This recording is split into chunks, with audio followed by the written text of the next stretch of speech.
Demandez les nouvelles, l'actu Star Mélodie. Bonjour à tous, au sommaire, cette semaine, Florent Pagny contraint de reporter plusieurs concerts, Céline Dion face à un raz-de-marée pour ses spectacles à Paris, le retour très attendu du Diable s'habille en Prada et le mystère levé autour d'une auteure phénomène.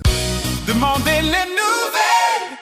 Florent Pagny contraint de lever le pied. Victime d'une laryngite, le chanteur a dû reporter plusieurs dates de sa tournée. Après Toulouse, ce sont 2 concerts à Nantes qui sont concernés.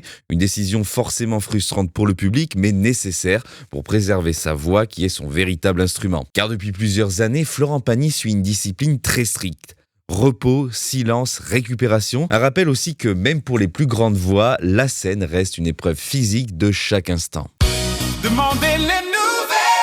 Pendant ce temps, Céline Dion affole les compteurs. La mise en vente de ses concerts parisiens a provoqué un véritable raz-de-marée. Entre bugs informatiques, files d'attente interminables et explosion des prix, certains billets ont même vu leurs tarifs grimper jusqu'à 890 €. Face à l'afflux, 6 nouvelles dates ont été ajoutées, preuve d'un engouement exceptionnel pour Céline Dion. Un retour donc très attendu, mais qui pose aussi la question de l'accès aux concerts pour le grand public. Demandez les nouvelles.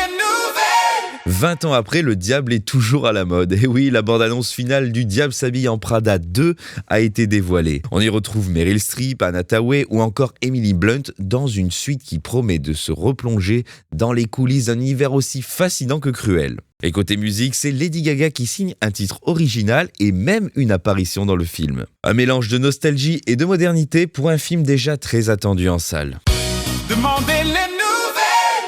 Et enfin, un mystère littéraire prend fin. L'auteur à succès, Freda McFadden, connue pour La femme de ménage, a décidé de révéler sa véritable identité. Derrière ce pseudonyme se cache en réalité Sarah Cohen, médecin spécialisée qui menait jusque-là une double vie. Fatiguée des rumeurs et des théories, elle a choisi de lever le voile tout en continuant à écrire sous son nom d'emprunt. Comme quoi, parfois la réalité est presque aussi romanesque que les livres. C'est tout pour ce numéro de Demandez les nouvelles. À la semaine prochaine. L'actu